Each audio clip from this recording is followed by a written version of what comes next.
Every couple years in prison, things would get so bad that guys would organize a work stoppage. And this was one of the most serious things you could do. It's not getting into a fight, it's not having a knife. They didn't really care about that. You engage in a work stoppage and they pull out all the stops to make sure there's immediate action.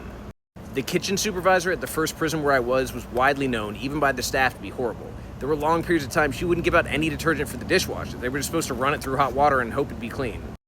There were plenty of times that they served expired or bad food, and it got to the point where guys just said, hey, we're not going to do this. So one morning when they called for all the kitchen workers, nobody showed up. By the end of the day, every one of those kitchen workers who did not show up was given a 100 series charge, which is the most serious charge you can receive, and they were put on transport to the maximum security prison. And I'm thinking about this and the correctional officers who are going on strike in New York State complaining about conditions and recent legislation.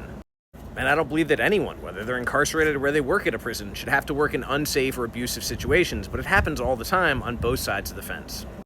And in both those situations, both for the people who live at a prison and the people who work there, I think some of those complaints are absolutely legitimate and they need to be addressed for everyone's safety, and some of those complaints are blown out of proportion. Either way, I think it's just another sign that our criminal legal system is broken and that throwing people in prison for long periods of time or asking people to work in a prison where others are held for long periods of time just isn't tenable.